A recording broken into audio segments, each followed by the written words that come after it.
bit of audio issues. I'm not sure why. I got to figure it out eventually. But I think we're ready to go.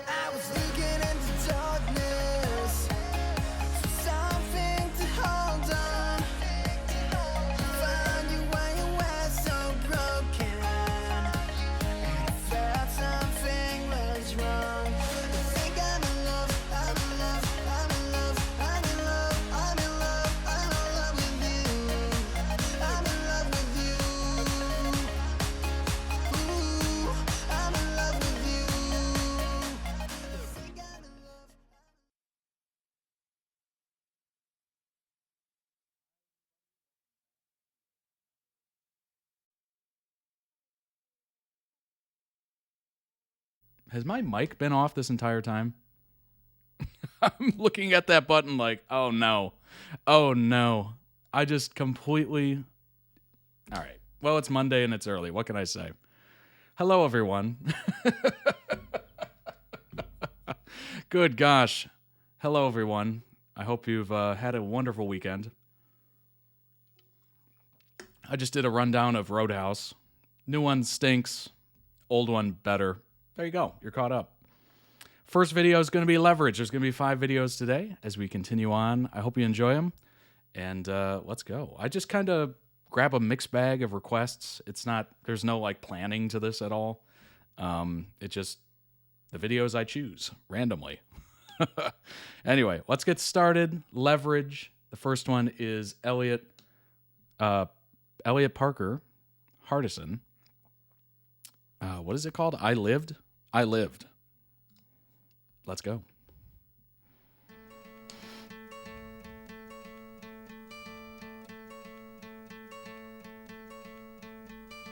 Hope when you take that jump, you don't feel the fall. 20 pounds of crazy. 5-pound bag. Hope when the water rises, you built a wall. Hope when the crowd screams out, you're screaming your name. Hardison. Damn it, Hardison. Damn it, Hardison. Damn it, Elliot. You'll keep them safe. Till my dying day. Did Elliot make it? That you fall in love, and it hurts so bad. I got you. You can know, you give it all you have. You're okay. I got you. I got you. You wanna kill him? Can we make that happen? Yeah, I could. Just for luck. Who needs luck?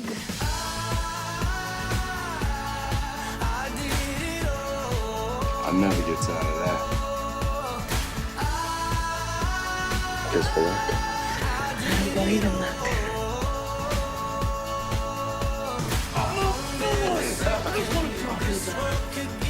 I can't remember exactly what this show is about. You're going to have to look that up. Also, this song is amazing. Ever need anything? Yeah, I did. Don't do that to me. I can't lose you. Do you understand? Don't do that again, man. Don't do that again. These people you were with now, would you leave any of them behind? Ever? I thought so. I might be having feelings toward just food, pretzels. Look again. You know what I'm in the mood for? What? Pretzels. I bought a plant. It eats flies. Huh. What does it do? A plant that does something.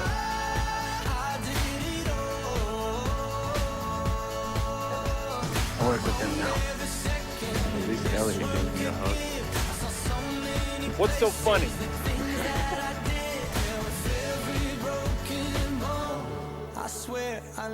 Started running with some different people. Like a hacker. You're the smartest guy I've ever known, Hardison. And a thief. Does that make us bad? It makes us... us. Hardison, you have to make it serious. Because you're my friend. And I need you. That's a good spin on it. Alec? We agreed we all change. Better or worse. We change together.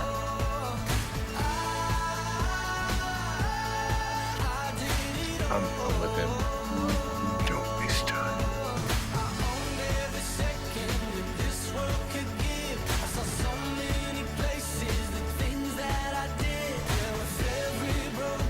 Can I have one? You can have the whole box. What are you gonna do when she finds out you live with your mom? Age of the geek, baby. We run the world. You keep telling yourself that. You're suffering under an enormous weight.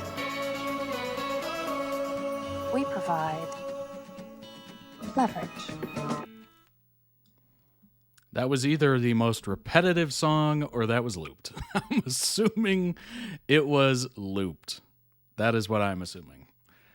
Amazing edit. Link it down below in the YouTube description to find the original. Go throw it some love.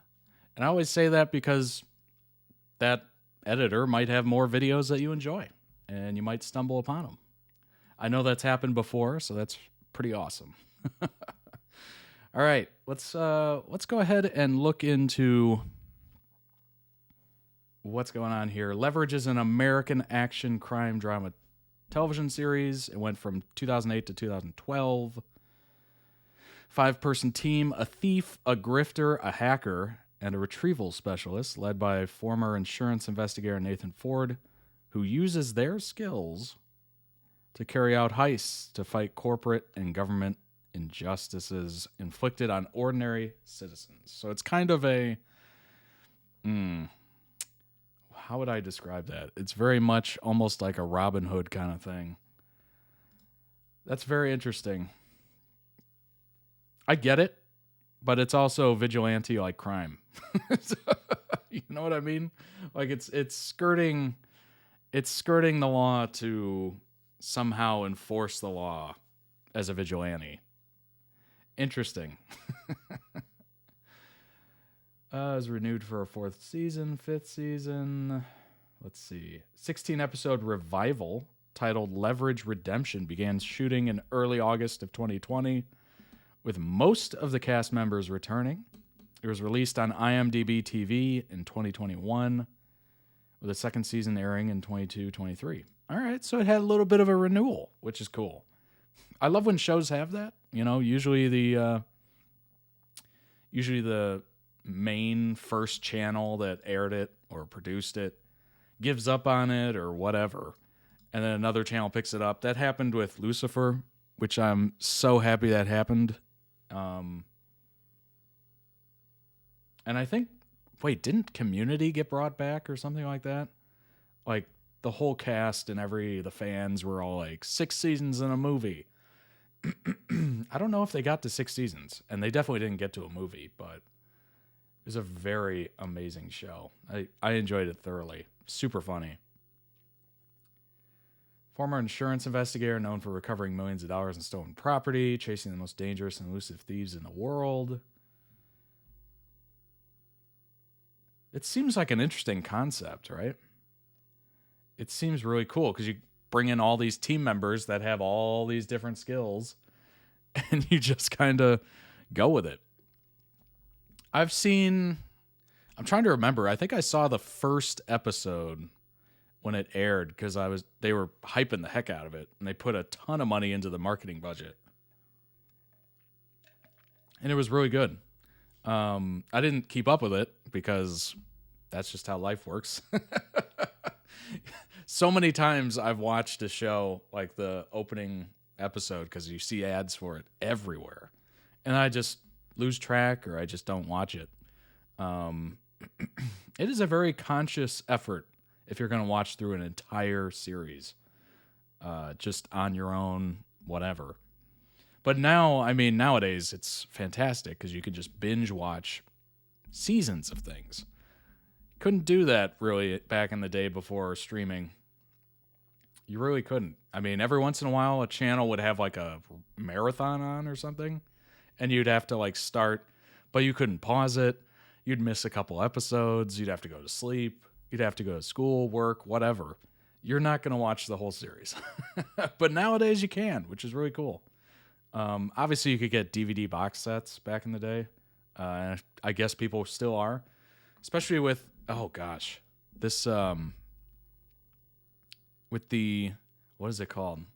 It's the drive for like physical media again, where streaming services have realized, oh, we can pull down shows whenever we want. You know, maybe there's an episode, maybe there's a show concept that doesn't fit with the current day, quote unquote. So they'll just pull it down from the streaming service and you have no more access to it. And they've started doing this with things you have purchased, which is crazy to me. That is crazy. That should not be allowed. Where if you pay for a season or a box set or whatever through one of these digital platforms, they can actually remove that from you. I mean, how is that not an instant lawsuit? I get it. They, you know, maybe bought the rights to it to show it to you or whatever, but if you're putting it on sale, that should be the same as giving someone a physical copy. That should be seen as the same. So maybe the laws need to change. Maybe, you know, maybe a couple lawsuits have to go through in order to set the precedence that, hey, if you sell a digital copy of something, that is theirs. You cannot remove that or take it back. Otherwise, that's literally just, yeah, this car is yours. Congratulations. Nope, it's ours. Even if you were paying for it. Even if you were paying for it and never missed a payment, they still repo it. I'd be like, what? Can you imagine if car manufacturers, if you had a recall and they just said, no, we're just taking it back. You can get a different car. What? How about you just fix it? Why do you have to take it? So yeah, the push for physical media. Oh my gosh. I still have some DVDs. I actually recently, or not too recently, but within the last year or two, I bought remember those CD cases? Not the jewel cases, the plastic ones, but like the binder-like CD case with like a zip around it. I bought one. I bought two of those. One for DVDs and one for video games. Very cool. I felt super old buying it because I'm just like, wow, do people even know these exist anymore? Like, certainly the younger generations have no idea what this is. Or they just use it for video games or something, and they had no idea that we put movies in there. It's very strange.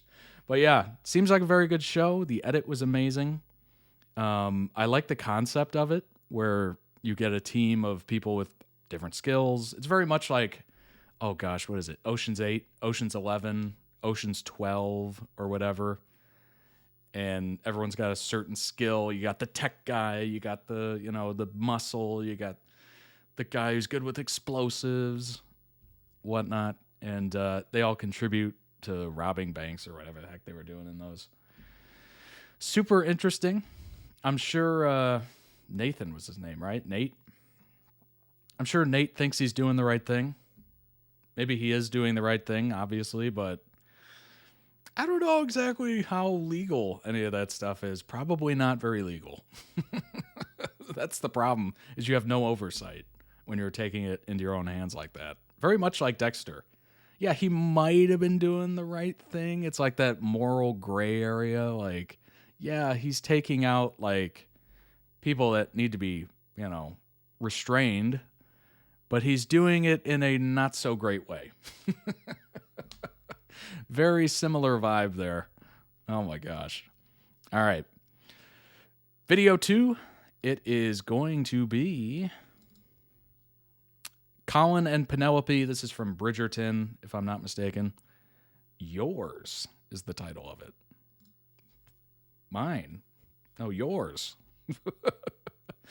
All right, let's jump into it.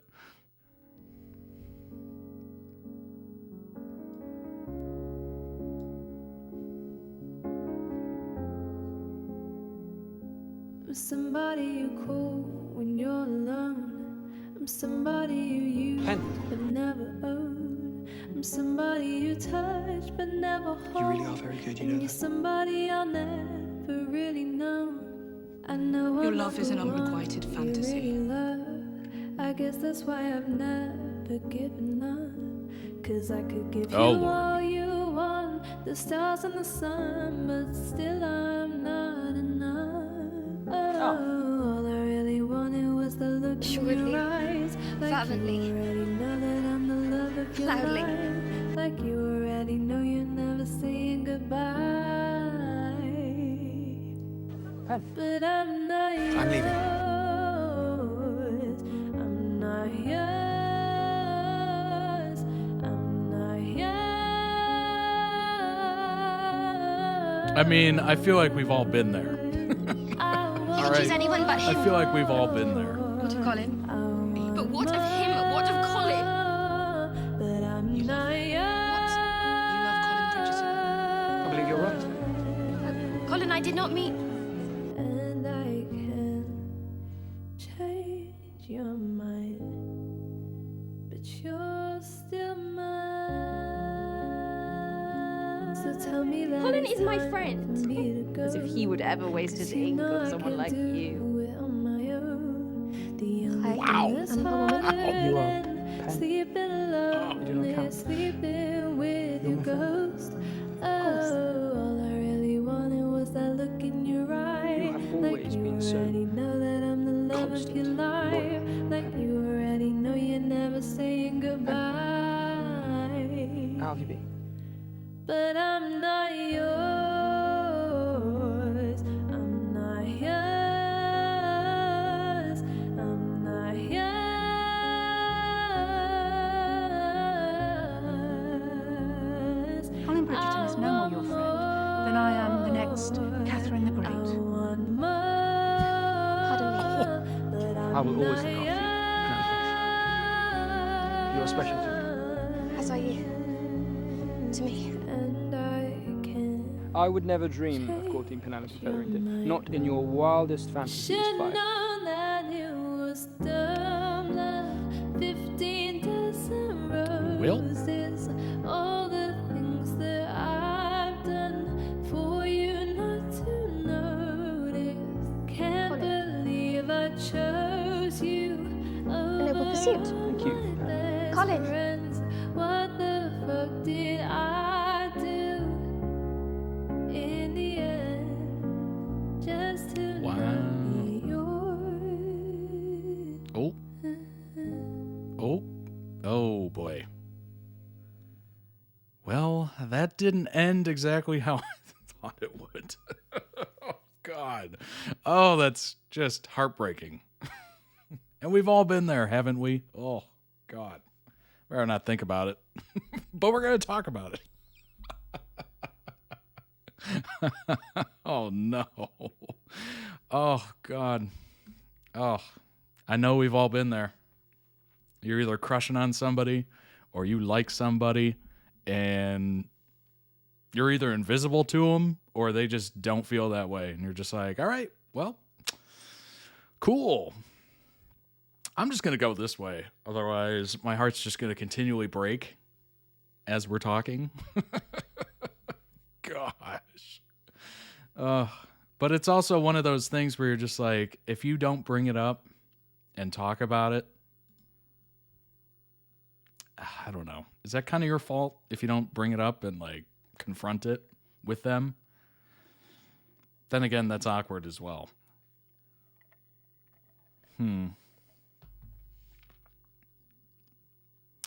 This is one of those times where I offer the advice of like, you should bring it up because you never know how someone may feel. And then I don't follow my own advice. Because you're also just like, yeah, but the rejection would hurt. And you know what? I'd rather just move on to the next.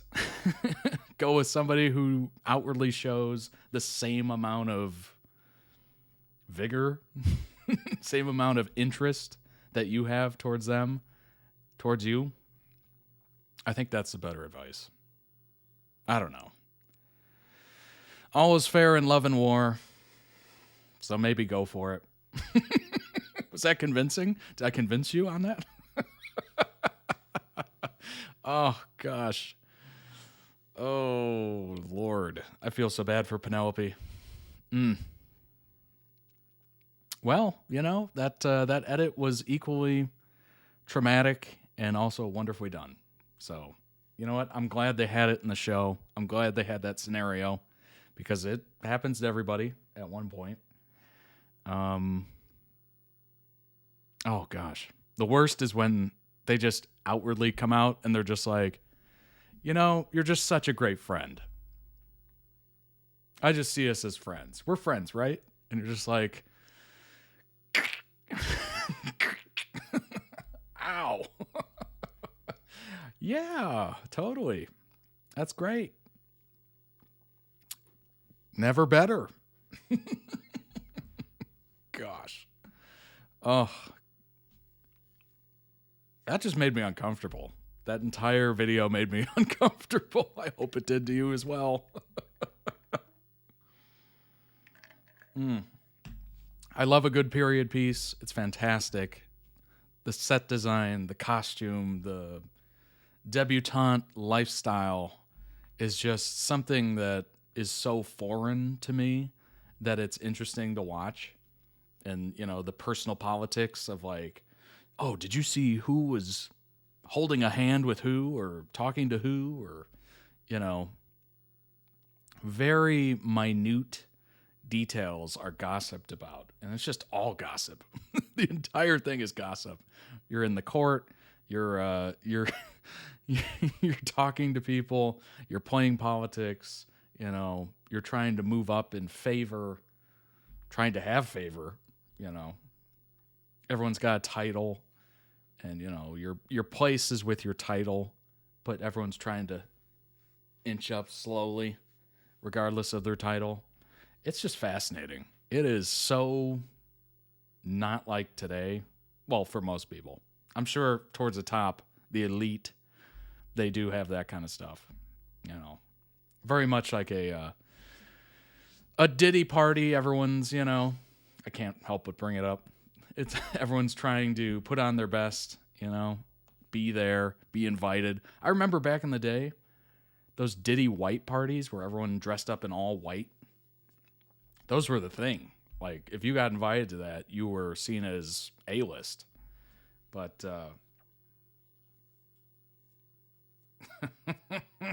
boy, we're looking at those a little differently now, aren't we?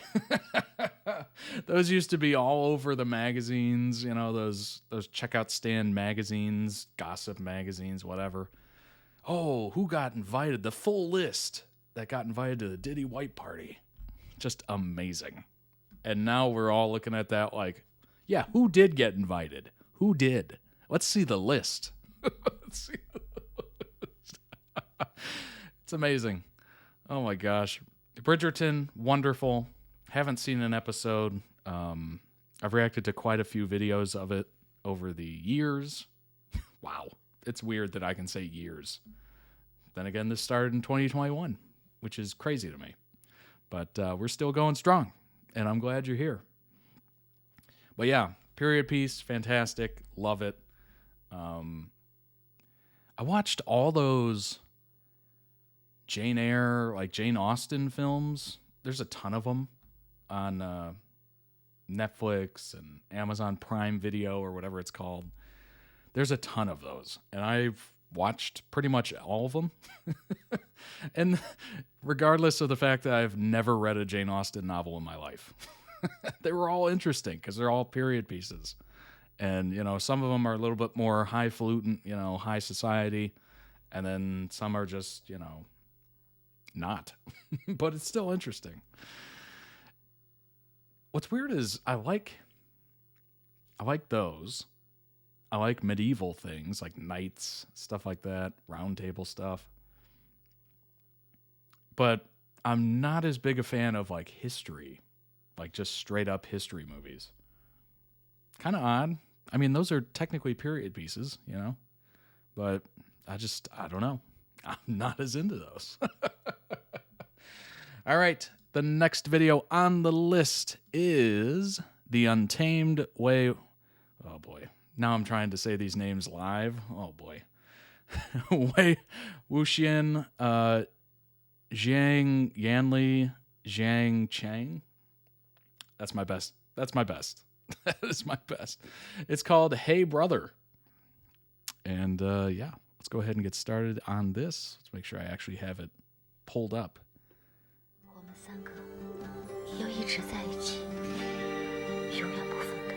I have it like this because there's subtitles, obviously.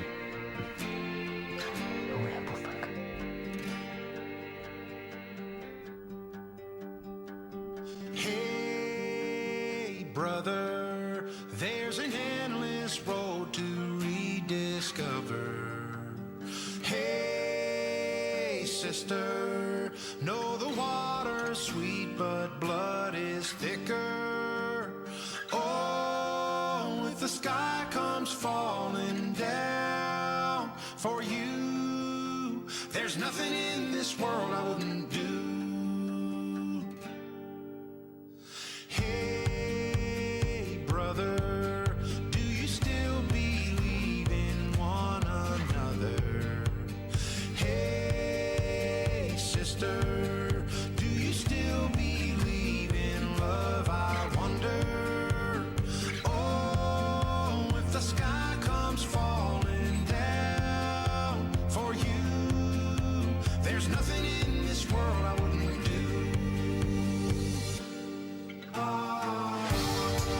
What if I'm far from home? Oh, brother, I will hear you call. What if I lose it all? Oh, sister, I will help you out. Oh, if the sky comes falling down for you, there's nothing in this world I wouldn't do. I love the fact that they have sibling relationships in these shows. It'd be kind of weird if they didn't, obviously. But I mean, it's an instant, strong bond between characters. You don't have to build it up at all. It's just expected.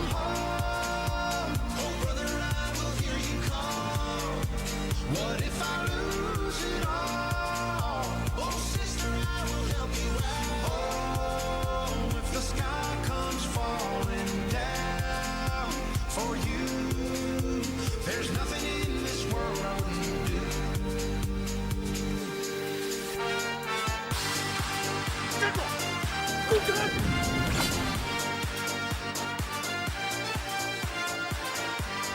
Is this an Avicii song? I'm trying to remember.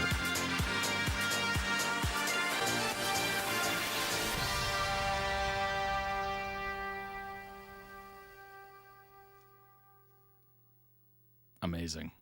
Amazing.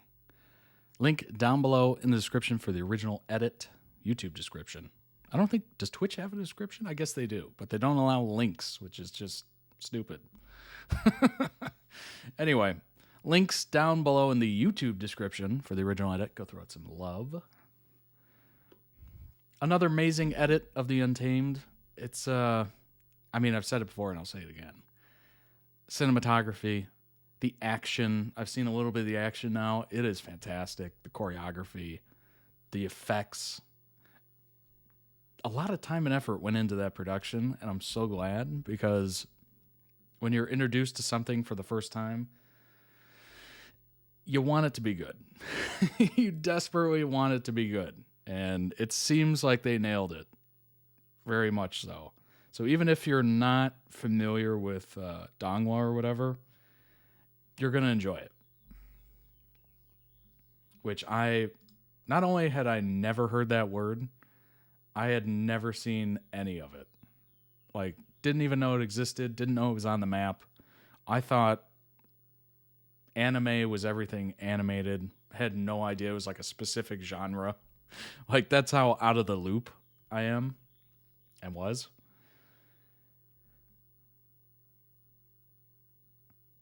I went ahead and pulled this up.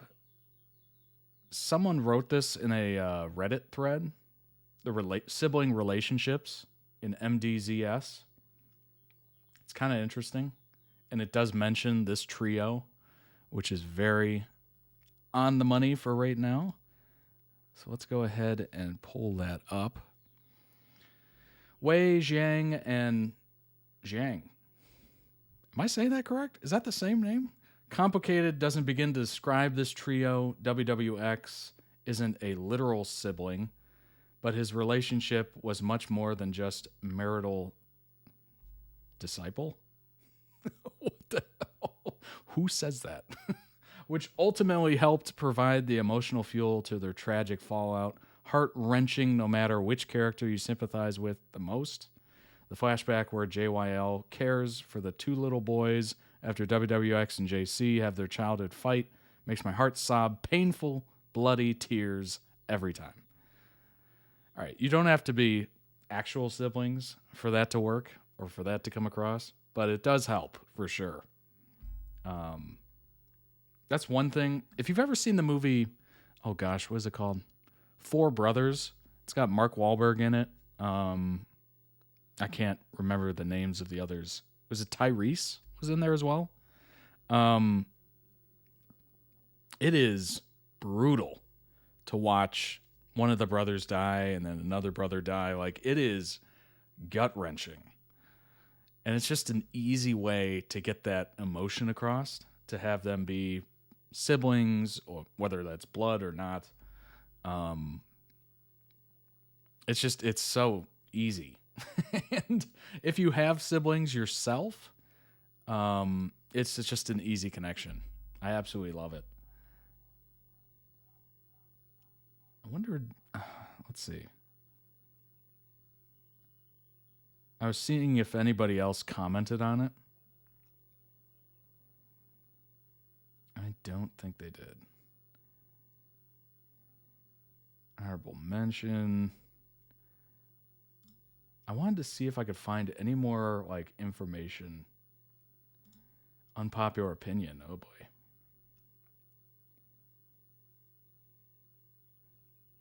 I know a lot of people are probably not going to agree with me on this one, but for a long time I felt that Wei Ying's relationship with Zhang Cheng is more compelling than his with Lan. I've kept this to myself because I know that will most likely not even the slightest validation. Yeah. Hey, that's the point of being a fan of a show or whatnot, content at least. You got to be able to take, oh, hey, who's this? Who's that? Who is that? That's so funny that I see myself in the results. Oh, that's weird. That's so strange. 7 months ago. All right. Gosh, that is funny. Anyway, it is super cool to see siblings be a part of this. Oops, wrong scene. There we go. It is super amazing to see siblings be a part of it. Obviously, it adds that element that most people can relate to. I mean, obviously, if you don't have any siblings, it's going to be a little harder to relate to. But you could just think of them as friends. And you probably have close friends that you see as siblings, and that happens a lot. But yeah, as someone that does have siblings, it's hard to describe. It's like a friend that will always be your friend, and you're related, but you're friends. It's kind of odd in a way, but it's also very heartwarming. Like, you know, these people will always have your back, or at least you hope these people will always have your back. Some people, maybe not, but if you have a good relationship with your siblings, yes. Oh my gosh. That's got to be an Avicii song, right? I think it is. Next video is The Toy Maker. Do you like my fun? What? That's got to be the name of a song, right? Doctor Who. I have no idea what this is going to entail, but it's going to be interesting.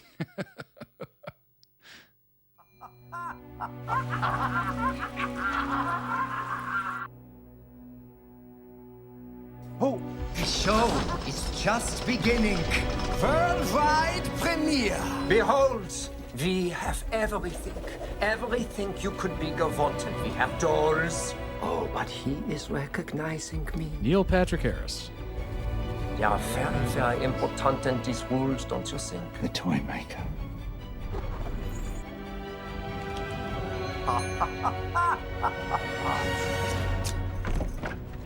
Moments like these are a joy. When someone thinks they can outwit the maker of the games. I hope the kiddies enjoy him. All right, that's terrifying. That is legit terrifying. Governed by the rules of play.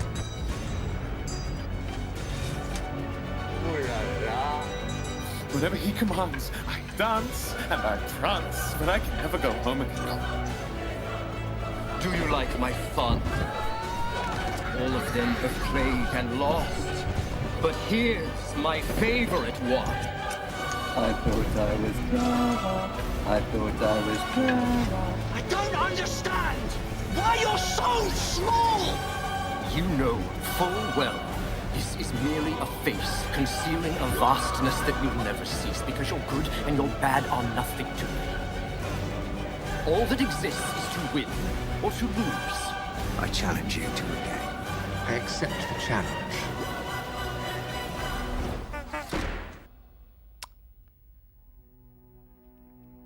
I have a feeling that character is either loved or hated. Like, there's no gray area there. Link down below in the YouTube description for the original video. Go throw out some love. Margarita Life always puts out great edits. Go check out the channel. Amazing. The Toymaker. I have got to look into this. Because, boy, I'm looking at that like, I don't know if everyone would love that. Maybe everyone would love that. All right. Toymaker, also known as the Celestial Toymaker, was a powerful being who ensnared sentient beings in seemingly childish games with their freedom as the stakes. So a childlike, oh gosh, what was his name? The guy in Saw, Jigsaw. That's it. I couldn't come up with the name. And I'm like, wait, what's the name of the movie? Saw? Oh, Jigsaw. However, the Toymaker hated to lose, and the games were always rigged in his favor. Okay, very much like the Joker. No, not the Joker. The Riddler. His origins were mysterious, apparently by his own design. According to some accounts, the Toymaker was the Guardian of Dreams, one of the 6 Guardians of Time, a group of great old ones. Where the other 5 Guardians were each associated with a color, the Guardian of Dreams was associated with crystal. Long-standing enemy of the Doctor, playing at least 3 games against him over millennia. The Toymaker had a sister named Hecuba, who was known as the Queen of Time. Interesting. That's kind of cool. I love the fact that it's always rigged. So you really get to see the Doctor, think it all through and be all-knowing.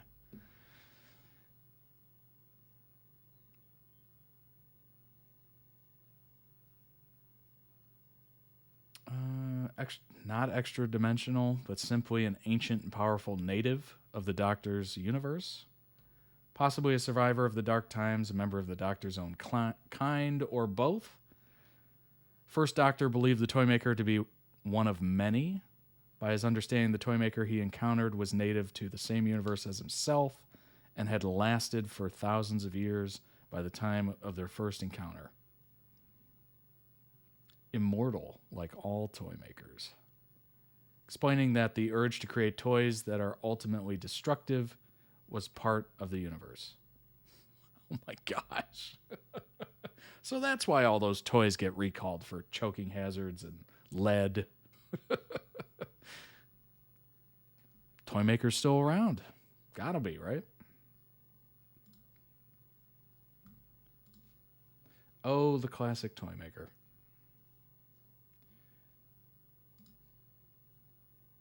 Celestial Toymaker. Okay, so it's all right. So it's a recurring character. That's cool.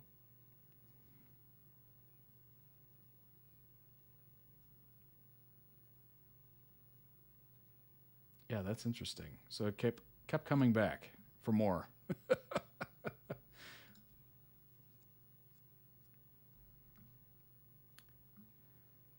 all-powerful villain returns for the upcoming 60th anniversary. Made his debut 57 years ago in the Celestial Toymaker episode, trapping the First Doctor and his companions, Dodo and Steven, within a series of deadly games.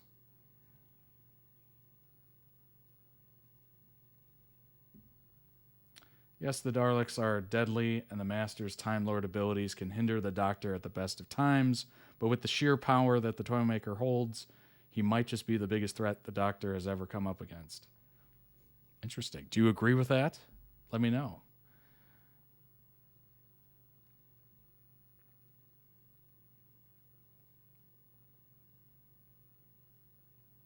With the return of the Toymaker imminent, what games will the 14th Doctor and Donna Noble face? What manipulated universes and puppeteered trouble will he create this time? Whatever is in store for the Doctor, it's bound to be the biggest challenge yet, with one of Doctor Who's most powerful villains at the core of the story. That's awesome. I do like that. I like that they have a character that's not there all the time. You know, it's recurring, but it's not constant. So you're just wondering when's the next time you're going to see him. That's very cool. I like Neil Patrick Harris as an actor. Odd to see him with a British accent, but or an English accent. But it's just, gosh, I don't know. I guess if you're a good enough actor, you can pull that off. And certainly there's been many actors that have been able to pull that off. But something about knowing how an actor talks in real life and then hearing him in a movie, it's not totally taking you out of it, but it's that one little moment that you have and you're just like, oh, that's a good accent. Because you know they're putting it on. It's like hearing Christian Bale talk in real life as opposed to Christian Bale and Batman. And you're just like, oh, he does a pretty good accent. It's just one of those things. It doesn't ruin it, you know. I'm very easygoing when it comes to content or movies or TV shows. I really don't think about, you know, the plot at all. I just let it unfold. I've been friends with people that constantly think about the plot. Like if it's a mystery or something like that, they are always trying to be one step ahead and like figure it out real quick. And the worst is when someone's just like, oh, I know what's going to happen. And they're just like, don't tell me. Do not tell me. I'm just watching and enjoying. Why would you say that? Just enjoy it. Let it unfold. You know, let it take you somewhere. But I always, oh God, that is a pet peeve of mine. Watching anything with somebody who goes, hey, you want to know what happens next? It's like, no, of course not. Just tell me what's going to happen. Let's just stop watching it. How about that? Oh my gosh. Another great Doctor Who edit. Certainly a rich history with that show. It's always fascinating to watch edits of it because there's just so much content available that the edits could be endless. And they probably are. You know, I haven't seen the same one twice, which is saying a lot because I've reacted to quite a few of them. And yeah, I'm always looking forward to them. Always. Do you like my fun? That is such a fun name for it. Oh my gosh. The last video of the day is Sweet Tooth, the official trailer on Netflix. I have no idea what this is. I have been instructed to just watch it first and then look up information on it, which I think is going to be my go-to move. This, you know, I think that's much smarter to just go into it completely ignorant, you know, take in what it is and then try to figure it out. All right, let's go ahead and... do I have any guesses for what this is? I mean, Sweet Tooth sounds like a dentist thing, doesn't it? It sounds like Sweeney Todd, you know? The is it a barber or a dentist, Sweeney Todd? Oh no, I think he's a barber. Well, it sounds like that kind of horror film, maybe horror show. I'm not exactly sure. It could be something very, like charming and sweet. So I have no idea. But let's go ahead and find out.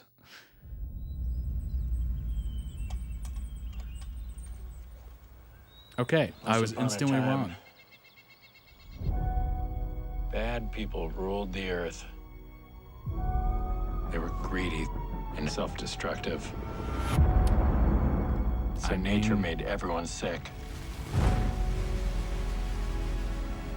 Excuse me? Are you a doctor? And then a miracle happened. They called them hybrids. Your kind. It's your job to live a full life. But some bad people are still out there, Gus. If I hear a voice, I will run. if I see a human, I will hide. We have reason to believe that you are harboring an animal child. Come here, little freak.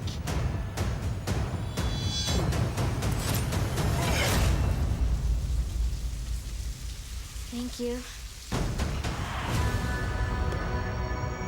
Where's Colorado? What's in Colorado? I heard there's a safe place for kids like me. If you go out there alone, they'll have your head by morning. This is completely different got from you. what I was saying. Guys Robert like me Downey. aren't good for kids like you. How do you know? Most people hate kids like me. Rusty. The last men have made it their mission to eliminate hybrids. But we've made it ours to protect them. This is a DC comic? What?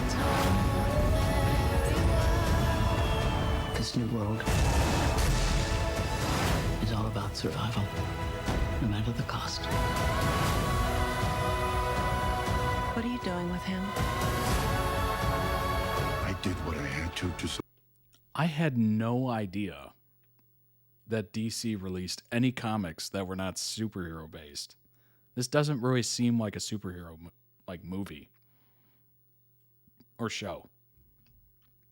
I am mind blown right now. I had no idea they did that. If there's anyone out there like me, I need to find them.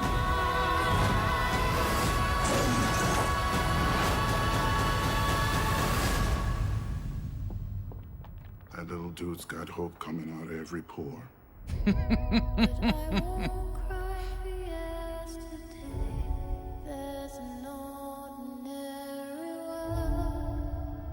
Number one, that was an incredible trailer.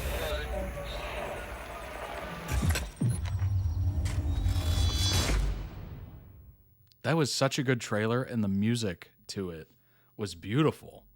Wow, Netflix. Wow. That's cool. So is...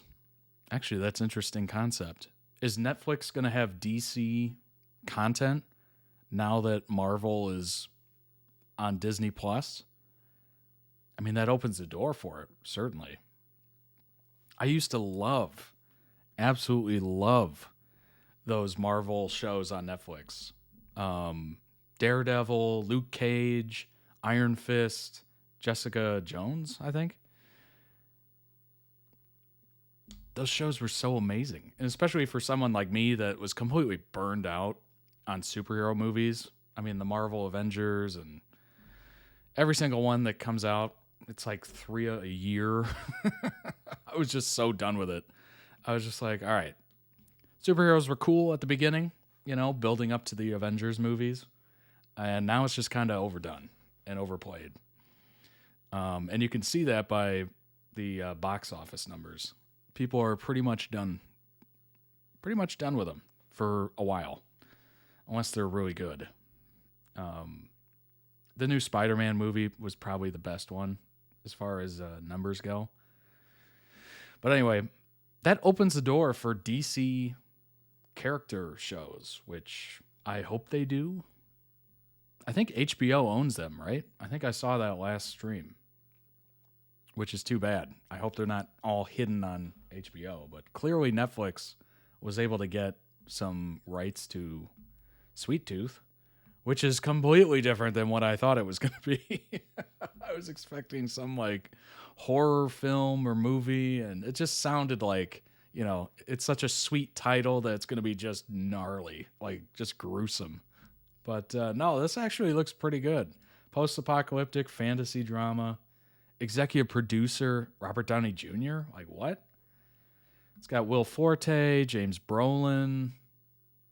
Those are the only names I recognize. 2 seasons, 16 episodes. Oh, 8 episodes a season? That's interesting. Yeah, Robert Downey Jr. That's so strange. Produced in New Zealand. New Zealand is gorgeous. Team Downey. I had no idea he had his own production company. That is fascinating. All right, let's bring this up. Sweet Tooth is an American fantasy drama television series developed by Jim Mickle, based on a comic book series created by Jeff Lemire, and published by DC Comics. I had no idea they did anything other than superhero films or superhero comics. 3rd and final season announced the following month. All right, so they got 1 season to go. Began at Hulu. By 2020, the series had moved to Netflix. Interesting. Took place in New Zealand filming. James Brolin provides the narration. Oh, my gosh. You want to talk about an easy gig? Narration of a film series. He doesn't even have to be in it. He just narrates it. I wonder how much he got paid for that. Sweet Tooth is set in a world in which a virus has killed a majority of the world's human population. Boy, that doesn't seem so far-fetched nowadays, does it? Coinciding with the emergence of hybrid babies that are born with animal characteristics. All right, so was it was it the virus or was it the humans? I'm not even going to go there. Convery plays Gus, a naive 10-year-old part deer boy who sets out to find his mother after the death of his father. All right, so it's trying to find his mom. That's sweet. That makes sense, Sweet Tooth. The series has received critical acclaim, earning 20 nominations across its first 2 seasons at the Children's and Family Emmy Awards, winning 4. Well, that's pretty amazing. 10 years ago, in The Great Crumble, society collapsed due to a viral pandemic of a disease known as the Sick, or the H5G9 virus, wiping out most of the world's human population. At the same time, many babies start to be born as mute hybrids with animal body parts and other characteristics. Boy, that's weird. That's so weird. Unsure what... Oh, wouldn't it be cool if you were like half cheetah? You could just run super fast. Unsure whether hybrids are the cause of the virus or result of it. I'm assuming result of it. Many humans fear and hunt them. Gus, a part deer hybrid, lives in the wilderness with his father, whom he calls Pubba. Pubba dies when Gus is 9 years old. That's not a spoiler. That's a main plot point. When Gus is 9 years old and Gus discovers a box his father buried beneath a tree that contains what Gus believes is a photograph of his mother with the word Colorado written on it. Gus accidentally starts a fire, which brings hunters who try to kill him, but he is saved by Tommy Jeopard, a lone traveler also drawn by the fire. Jeopard tries to leave Gus, but the boy insists that he escort him to Colorado to find his mother, and he relents. The story also follows Dr. Aditya Singh as he tries to find a cure for the sick, which his wife has lived with for years, and Bear, who is the leader and founder of the Animal Army, which saves and protects hybrids. Bear is looking for her sister, Wendy, a part pig hybrid rescued by Amy Eden, a former therapist whose sanctuary for hybrids is called The Preserve. Boy, that's fascinating. So right there, it creates 2 different camps. You're either pro-hybrid or pro-human, and you're trying to hunt out the hybrids. So the main thing there is, are the hybrids going to coalesce into like a fighting force? Do they fight back? Do the humans eventually give way to the hybrids and say, we can all live in harmony, you know, that kind of thing? Or is it just a brutal, brutal war between two different sides? And I don't know the numbers, which how would I know? But if there's more humans than hybrids, I would fear for the hybrids. Which I have no idea if there's more humans than hybrids. I'm assuming so. So obviously, what's his name? Gus is going to make his way to the preserve at some point and talk to people and going to inspire people, I assume.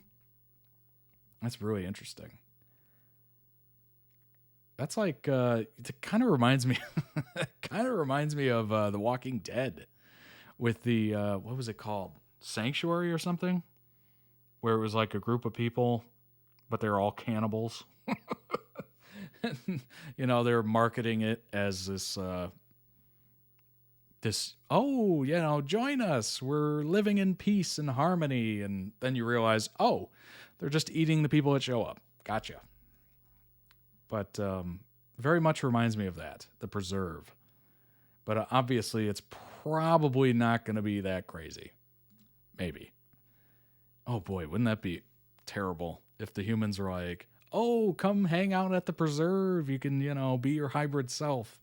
And then it's literally just a trap. I'm assuming they would set stuff up like that, for sure. The Great Crumble.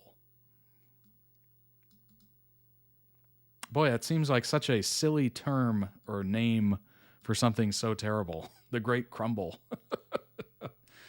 Oh, gosh. Anything viral or pandemic-based or disease kind of hits different now. Because we always have, I think all of us are going to have flashbacks to 2020 and be like, oh, yeah, I remember that. Obviously, it wasn't quite as devastating. Most of the human population, it wasn't quite as devastating as that. But we all have that life experience now. And we're all going to be able to think back on it, which is terrifying. But, hey, most of us made it through, thankfully. Obviously, the people that didn't, it's sad and awful. But yeah, everything relating to pandemics or diseases at this point, any sort of content made is just going to remind us of that. I don't care how old we get. Yikes.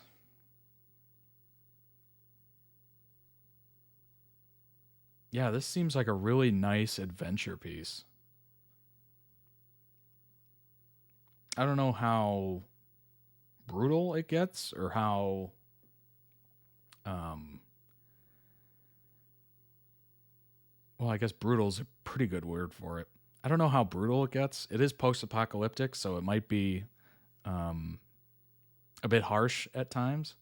I don't know what this is rated. Is it just a G-rated kids film or a kids series? Or do they actually show some like harrowing stuff? That's the question I have. What is the rating of Sweet Tooth? Let me know your thoughts on Sweet Tooth. Have you seen it? Are you interested in seeing it after watching that? I would say, is it better as a TV show or a movie? Well, I guess if you were to do it as a movie, it would have to be multiple movies. Because it would be weird. It'd be like one Lord of the Rings film. You can't put all that adventure into one. You would have to cut so much of it out, and it would just seem so forced and rushed. With a TV series, you could actually draw it out and really create this big world. So maybe it's better as a TV series. Yeah. Are you interested in watching it? Have you seen it? What are your thoughts? Certainly let people know down below in the comments. Let me know. Overall impression, I would say positive. Very positive. This seems like something that I could watch and enjoy. which is always the best. That's what you want out of a trailer, right? You want people to be like, oh, that's interesting. I'll give it a shot, you know? Maybe they haven't heard of the story. Maybe they haven't read the comic, but it's enough there to draw people in. And even adults. I know it's starring a 10-year-old adventurer trying to find his mom, but I think we can all relate to whether we're close to our mothers or we're trying to get closer, or our mothers are monster, I guess. We can all kind of relate to this story. Maybe less so if your mother's a monster. But, yeah, very interesting. Very good. I liked it. I really liked it. Gonna go ahead and run an ad real quick. I will be right back.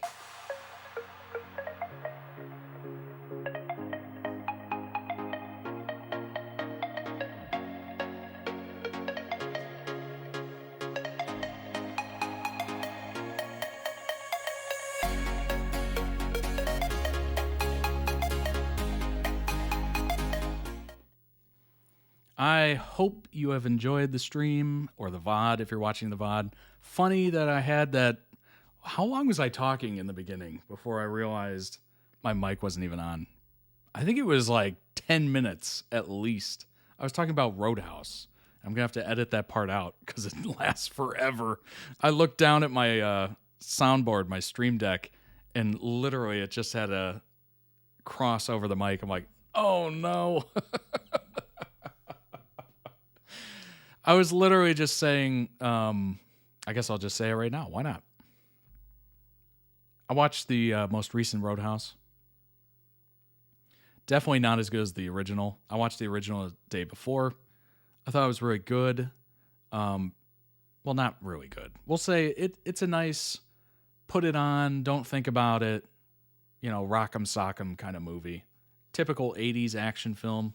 You got strippers, you know, you got some nudity. You got some language. You got some violence. You got a guy taking on like multiple guys, and you're just like, do. You know, it gives you that kind of, oh, you know, if that could be me, I would, you know, do this and that and this and that. Living out fantasies, right? The newest one was a quote unquote reimagining. It felt very 2024. Definitely different vibe to it. It didn't have the throat snatching that the first one had, which is just hilarious. Very cheesy and goofy, but I don't know. It made the original charming in a way. You know, it didn't have Patrick Swayze with his iconic mullet. Conor McGregor was funny in that movie, the new one. Just a terrible actor, but it honestly worked a couple times. It made me laugh out loud, believe it or not. The main bad guy was just so two-dimensional and awful. A lot of references to his father. You never actually see the father. So it's just like, who's this big bad guy who you just never see? I didn't like the setting of it in Key West. It makes no sense. How is there that bad of people in Key West? Key West is like a resort, basically. It's a place for you to relax, hang out, drink profusely, you know. Bunch of nude bars or whatever. My brother went to Key West once, and he said, yeah, at the top of this bar, you went upstairs, and it was just nude. And I was like, what? It goes from like clothed to nude. Seems like a very chill place, so it's kind of a weird, odd location for that. They did have a throwback to the original. I think it was a restaurant or something like that. It was called the Double Deuce, which was the name of the bar in the first movie that Patrick Swayze cleaned up. It lacked a lot of the charm, is a good way to put it. There's a lot of charm to an 80s action film for some reason. And this new one just did not have it. It will never be a cult classic like the first one. You can tell almost too much budget was put into it. The first one was it seemed very low budget. Very low budget. Not huge by any stretch. The new one had like great lighting and cinematography and all that stuff that the old one just didn't have. I think that actually added to it in a weird way. Like it was meant to be just this rock'em sock'em movie with, little to no staying power, if you will. And the new one was just too overdone, too serious. I don't know. It was very 2024. It had none of the strippers. Very coarse language, but not like funny, haha. I don't know. It did have some moments of levity, obviously. And I will say, the fight cinematography, I enjoyed. It is very modern age cinematography. Like the camera was your POV and you were literally getting punched like this a couple times, just right to the camera. That was kind of cool. That was interesting to see during a fight scene. But it wasn't quite the same charm. So would I recommend watching the new one? I would recommend watching the original first and then the new one, and I think you'll see what I'm talking about. It is just not anywhere near the level of... What would I even call that?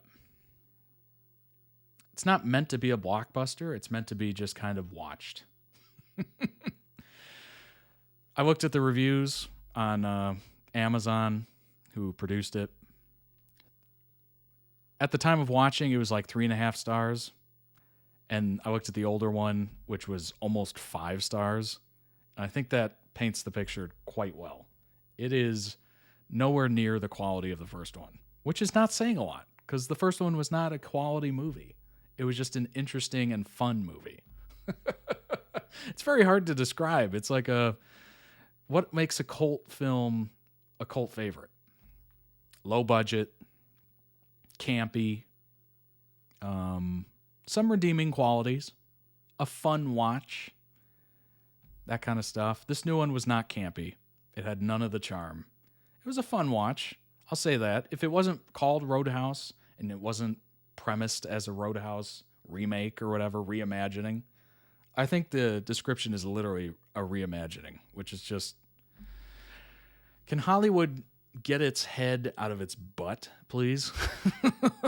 Can it get its head out of its butt and just do something new? Do something new. Don't take an old movie and reimagine it. Don't take an old movie and remake it, remaster it, whatever. We're done. We're done with it. It was a good movie or it was a bad movie. Let it go. It's unbelievable. I went through a classic film phase back in the day, back in the day, I'll say. And most of those movies, the Cary Grant, Marilyn Monroe,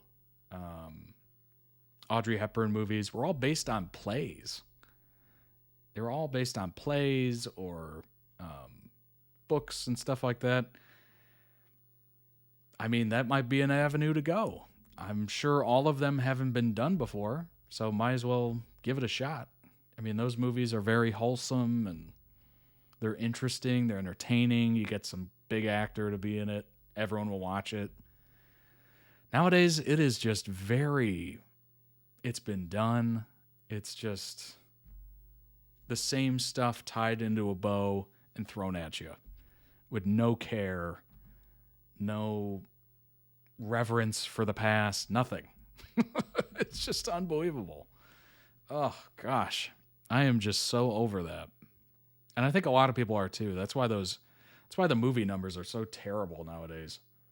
Like every once in a while, there will be a banger. There'll be one that really does well in the box office, like Barbie or whatever. But most of the time, it is just miss after miss after miss. And it is just so sad. So sad. Ugh, anyway, my gripe of Hollywood. My gripe of Hollywood. Ugh. I hope you enjoyed today. 5 videos in. Definitely fun. It's Monday. I hope we had a great weekend. I said that in the beginning too. Probably didn't hear it. So I hope you had a great weekend. I shall see you on the next one tomorrow. I'm going to have to edit this one a little bit, unfortunately, which defeats the whole purpose of it. But yeah, I hope you have a great rest of your day, night, morning, whenever you're watching this. And I shall see you all. Take care of yourselves. Members get 15% off on the store. Check it out if you're not a member. 5% for YouTube channel members if you're not. And yeah, I shall see you all later. Bye-bye.